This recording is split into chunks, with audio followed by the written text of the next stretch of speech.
என்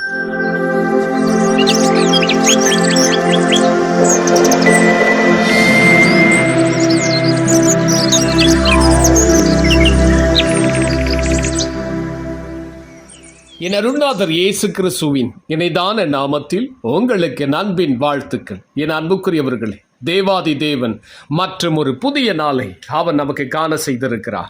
ஒவ்வொரு நாளும் நீங்களும் நானும் அருள்நாதர் இயேசு கிறிஸ்துவோடு கூட நடக்கின்ற பொழுது வேதம் சொல்லுகிறது. சங்கீதம் 56:3 வாசித்து பாருங்கள். சங்கீதக்காரர் தாவீது சொல்கிறார், நான் பயப்படுகிற நாளில் உம்மை நம்புவேன் என்று சொல்லி. கர்த்தர் மீது நம்பிக்கை கொண்டிருக்கிற மனுஷன் எதை குறித்தும் பயப்பட மாட்டான். கர்த்தரை நம்பியிருக்கிற மனுஷன் எதை குறித்தும் கவலைப்பட மாட்டான்.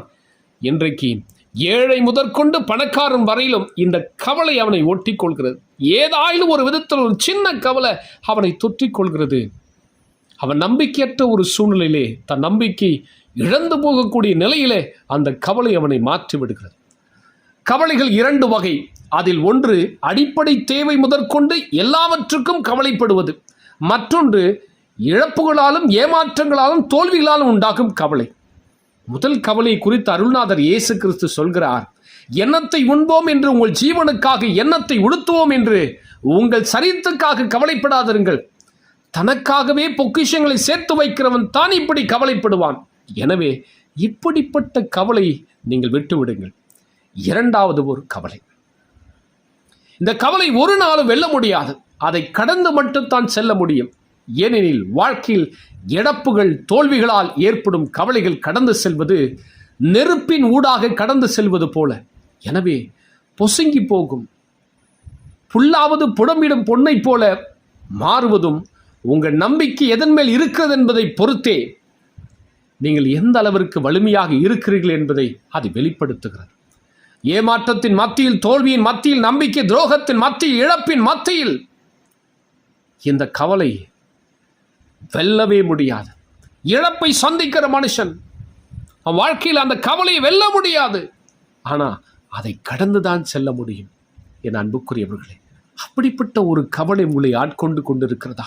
உங்களுடைய தனிப்பட்ட வாழ்க்கையில் அப்படிப்பட்ட ஒரு கவலை ஆட்கொண்டு இருக்கிறதா? உங்களுடைய குடும்ப வாழ்க்கையில், உங்களுடைய வேலை ஸ்தலத்தில், உங்களுடைய தொழில் வியாபாரத்தில், படிக்கின்ற இடத்துல இழப்புகளை சந்தித்திருக்கிறீர்களா? தோல்விகளை சந்தித்திருக்கிறீர்களா? ஏமாற்றங்களை சந்தித்திருக்கிறீர்களா? துரோகத்தை சந்தித்திருக்கிறீர்களா? நிந்தனைகள், அவமானங்களை சந்தித்திருக்கிறீர்களா? அப்படிப்பட்ட சூழல் நாம் யோசித்து பார்க்கிற பொழுது அந்த கவலை நம்மால் மேற்கொள்ளவே முடியாது. ஆகினால் தான் அருள்நாதர் இயேசு கிறிஸ்து சொல்கிறார், அவரை நம்ப வேண்டும் என்று சொல்லி. நான் பயப்படுகிற நாளில் அவரை நம்புவேன்.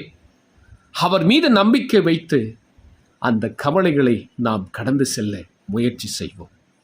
அப்படிப்பட்ட ஒரு கவலை நீங்கள் இருப்பீர்கள் என்றால் இந்த காலை வேளையிலே கர்த்தர் மீது உங்கள் நம்பிக்கை வைத்து எல்லா இழப்புகளை தாண்டி அவரை சார்ந்து கொள்ளுங்கள். அவருடைய கரத்தை பிடித்து கொள்ளுங்கள். இந்த கவலைகளை கடந்து ஒரு வெற்றியை நோக்கி நீங்கள் பயணிப்பீர்கள். கர்த்தருக்காக எழுமி பிரகாசிக்கிற விளக்காக நீங்கள் மாறுவீர்கள். கர்த்தர் எல்லா விதத்திலும் உங்களை ஆசீர்வதித்து உங்களை கனப்படுத்துவார். ஜெபிக்கலாமா? பரிசுத்தமுள்ள என் பரம பிதாவே, இந்த மகிமையான இந்த நேரத்திற்காக உமக்கு ஸ்தோத்திரம். அப்பா, இந்த காலை வேளையிலே கவலையோடு கூட இருப்பார்களானால் உம்முடைய பிள்ளைகளுடைய கவலைகள் அத்தனை மாற்றும் ஆண்டவரே, மாற்றும்.